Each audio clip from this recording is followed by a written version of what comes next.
Protests in the streets, a police crackdown, and a brawl in Uganda's parliament that went on for 2 days. At stake is legislation to drop Uganda's presidential age limit, potentially opening the way for one of Africa's longest-serving leaders to keep holding office for as long as he's elected. President Yoweri Museveni has been in power since 1986, and he's now 73 years old. Ugandan law says a president must be between the ages of 35 and 75 to be fit for office. That means when the next presidential election comes around in 2021, Museveni will be ineligible to run.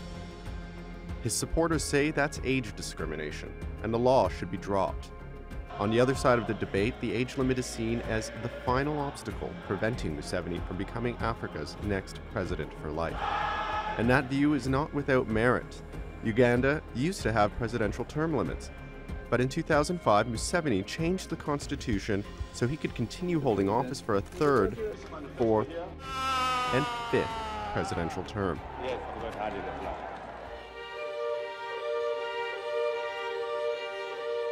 As leaders of Kampala, we are assembling here to join the rest of Ugandans who are saying no to the tampering with the constitution. Museveni is a popular leader with high approval ratings, but recent polls indicate that the majority of Ugandans agree with the opposition. Even among those who hold favorable views of the president, more than 70% say the age limit on his office should stand. Museveni's party holds a majority of seats in parliament, and supporters of the legislation argue he needs to stay in office to keep Uganda stable. But people on the other side of the issue call him a cunning politician with his eye on a life term in office. Basil Rayhan, The Newsmakers. Well, joining me now from Kampala is Mwiru Paul. He's the deputy spokesman for Uganda's main opposition party, the Forum for Democratic Change. And from London, we have Charlotte King. She's an Africa analyst at the Economist Intelligence Unit. Thanks, both of you, for joining us. Mwiru, let me begin with you. Clearly, there seems to be a fear among the opposition that Museveni wants to go down the dictator for life route, or the Mugabe route, as I guess some would call it. What about those who say, hey, the country needs him for stability? When you look at the coffee exports and you look at oil now, he keeps the country together and he keeps the country stable. What's your response to that? Well, as the opposition, we don't want to inherit a failed state. We don't wish President Museveni to go down with the country. For instance, in the last general election, he promised a middle-income status country, that actually the country will be in the middle-income status. When you look at the 5-year term, actually he has moved now. We are going to almost the second budget, because we are in the budget of 2017-2018. And the budget of 2018-2019, 1920, that will be actually where we shall be having the next election. That actually what we are saying that as of now, he has made his contribution. We are saying we need to plan for the transition. What he has not done in 35 years, he will not do in the remaining period, in the next 5 years, even if we amended the Constitution. The only safety valves we had in the Constitution were two. The first one was the term limits. The second one is the age limit. And we expected the president to know and help us in accepting that actually he has made his contribution. He has done whatever he has done. Whatever he has failed, he has failed. We look at the stability of the country in terms of a transition. It's not correct that if he's not there, there will be no stability. Actually, if he stayed in that way, the way he wants to stay forcefully, it threatens the stability of the country. Charlotte, that's why actually we have the humble view. Sure. Let me come in here, Mwiru, and bring in Charlotte. Is it true, from your vantage point, Charlotte, that he, at this moment in time, at the age of 73, after having been in power for 31 years, is he now a threat to the stability of his own country? It's an interesting question, and I think from an objective point of view, you can sympathise very much with the opposition and the anti-age limit lobby in Uganda, because ultimately at some point in the next 20 years, there is going to be a transition. Museveni is not going to live forever. At some stage within our living memory, that there will be a post-Museveni era in Uganda. The strategy of the NRM, the ruling National Resistance Movement, is obviously to kick that as far into the future as possible, because they're very wrapped up in this idea that currently Museveni is needed for stability. But essentially, our take on it and logic suggests that all they're really doing is delaying the inevitable. And I think if you look at examples elsewhere around Africa, and indeed the rest of the world, we've got plenty of evidence that suggests the longer rulers stay in power, the harder it is for that transition to take place. And the second thing that I think is quite important in Uganda's case is that it's a very, very centralized political system. Power is held very, very tightly in the presidency's office. Museveni personally has a huge amount of control over decisions that happen at a local level, that happen at different ministries, that happen in parliament, in his ruling party, obviously. And because of the centralised nature of this rule, the transition, whether it happens in 2021 or whether it happens in 2041, is inevitably going to be a very, very volatile process. So you can sympathise with either side, but I think inevitably the transition, when it does happen, is going to stoke volatility. So, Mwiru, to take that point that he has a lot of power, yes, massive power, a huge kind of a huge basket of patronage right across the country. Given that, and given the events of the past week, that second safety valve, as you call it, Mwiru, it's going to go, isn't it? I mean, all of you who are in opposition in Parliament are silenced. It's going to happen. What are you going to do after that?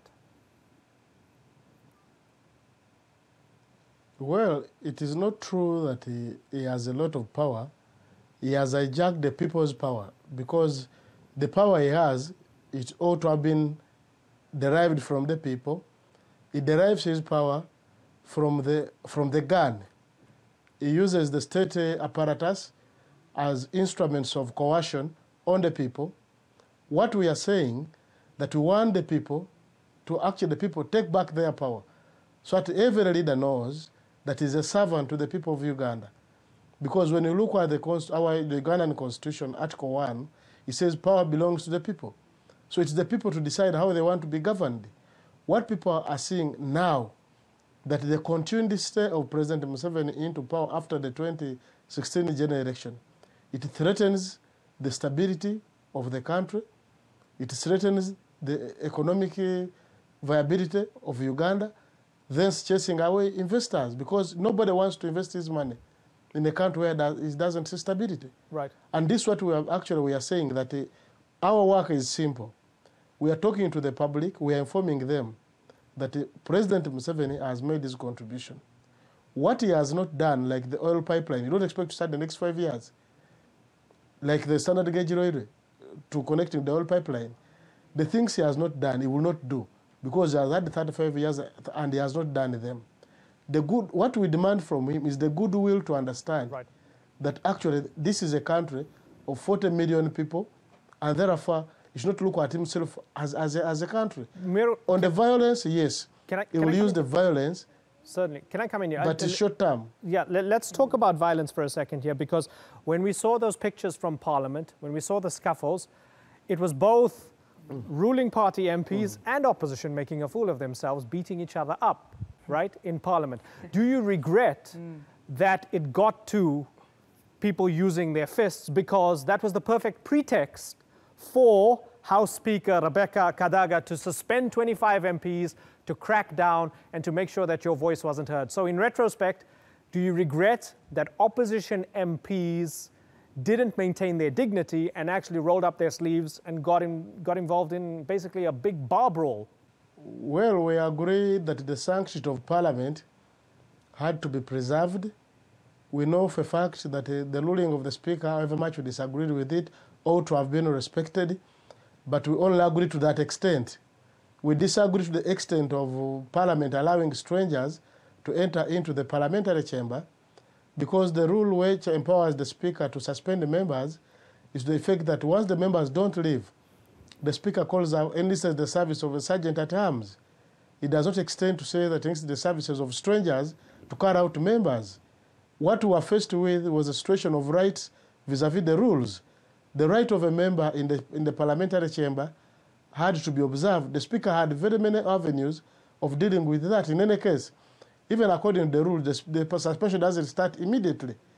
So we don't regret having resisted strangers to be carried out of Parliament.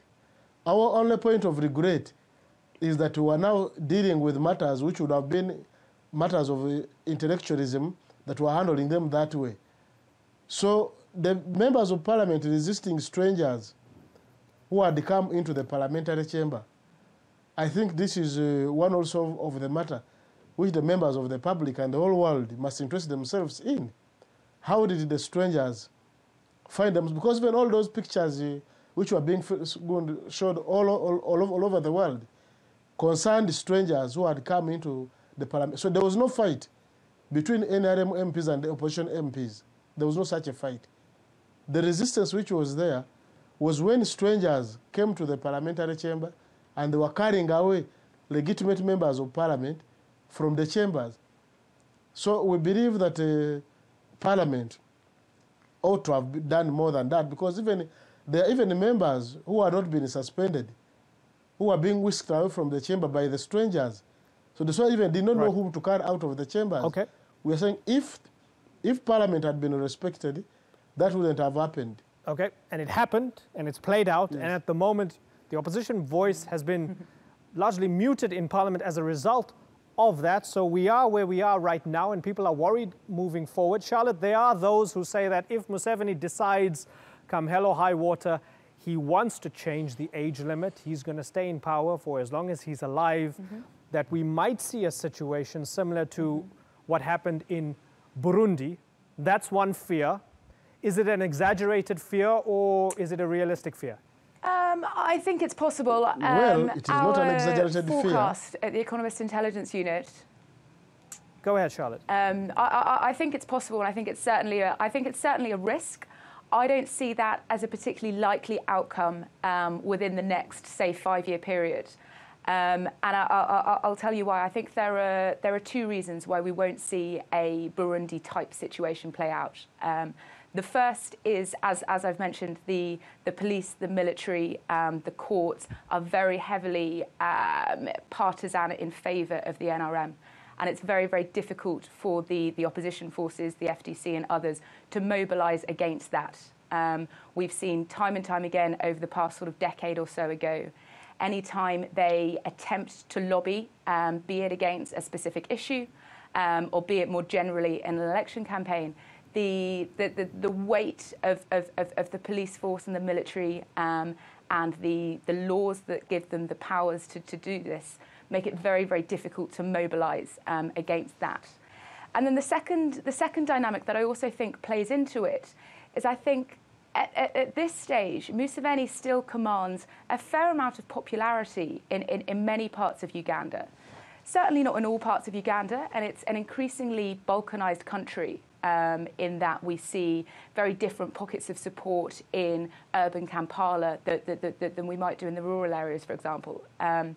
And whether it is to do with a sort of ideological fondness of Museveni and his legacy in the liberation movement, etc., or more to do with the patronage at his disposal and the fact there's still a very real sense that if you want state largesse, if you want a civil service job, if you want grants and so on and so forth, you have to be a member of the ruling party.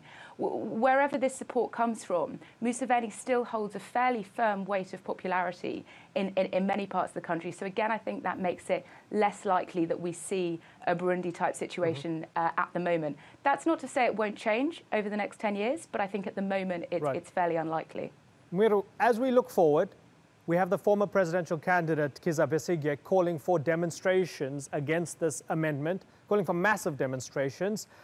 Given all the power that Museveni has with all the different state institutions, aren't you expecting the state to come down hard on you as opposition when people try to demonstrate? They're going to shut you down very quickly, aren't they? We don't expect the state not to come out hard on us, because the current government has the instruments of coercion. They have the police, they have the army, they have the prison.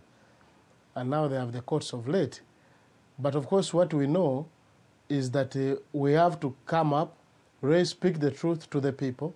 The people must understand. You should be asking yourself, if we are negligible, as maybe they want us to believe, how come that actually almost every member of parliament now of the ruling party, he has got police officers at home, he has got 2 police officers he moves with, which in our opinion isn't sustainable.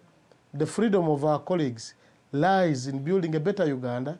That's why we are telling them we are better off investing in the transition, engaging the president and telling him, look, you have made your contribution. What you have done, you have done. What you have not done, you will not do. So to look at how, because you see, we have been at this all through, from the 1950s up to now. It is the question of how we do it, democratize the country, and we move on. Because once we democratize, the question as to who rules becomes secondary.